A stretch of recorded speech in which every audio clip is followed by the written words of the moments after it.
Nzifadzai muronzi unogara kuHarare.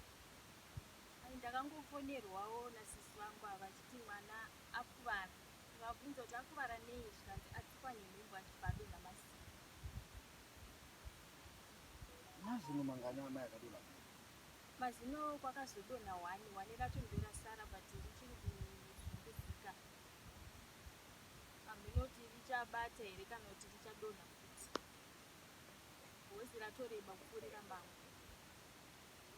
Abatsirwa kusvika pati mwana nekuda kweurwere hwakadasira naye. Iko zvino abaiwa full injection. Mwana ari kudawo kubatsirwa pamainjection andikapiwa. Handina kukwanisa kubhadhara mari yakakwana. Saka ndakutokumbirawo rubatsiro kune mhuri yeZimbabwe kuti vandipewo mari ndikwanise kubhadharira mwana kuti apedze kubaiwa majekiseni nekuzotengerwawo mazino.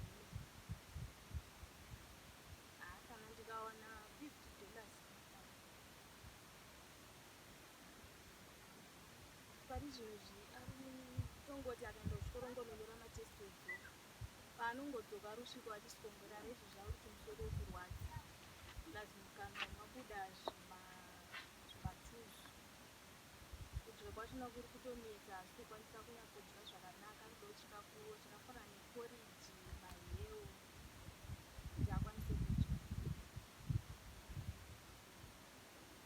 Hatiti kune vari kuda kubatsirai. Vakakubatei panamba dzanzi? 0783 17 99 71.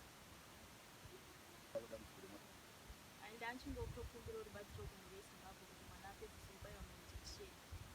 Zvizoona kuti paanopedza kubaiwa mainjekisheni pachona zvinenge zvaraiti here. Ukakukora.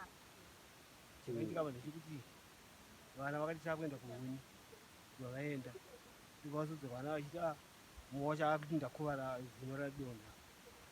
Ndikati ko zvaita sei? Ndikanzi taitsvaga huni saka ndiri nekwanguva vamwe vari nekuko. Right. Ndopakamutswa mhembwe nevamwe. Ndobva yakuya chimhani kwandiri. Ndobva vakudaidzira zvakanzi hona mhembwe iri kuenda iko, hona mhembwe iri kuenda iko. Ini pandakatendeka mhembwe yapa padhuze neni manje ipa ichiuya nekwandiri.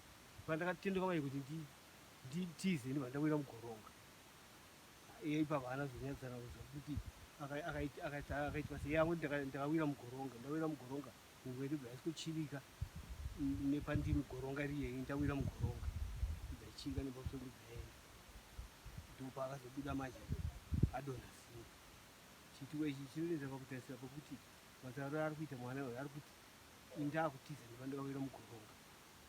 Saka kuti tinyatsopafungidzira tikafungidzira kuti chingaa chii panoda kuti timuzive. Zita rangu ndinonzi Silas Smith.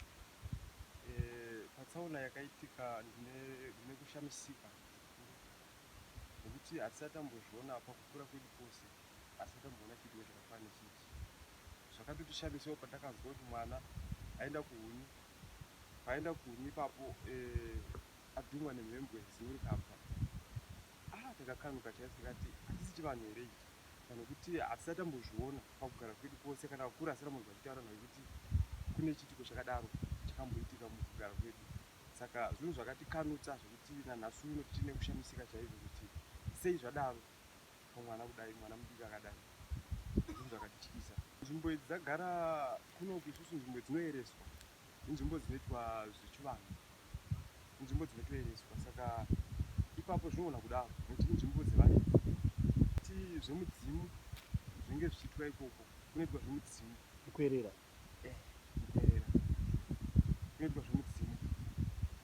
Ndochivanhu chatiri kutaura.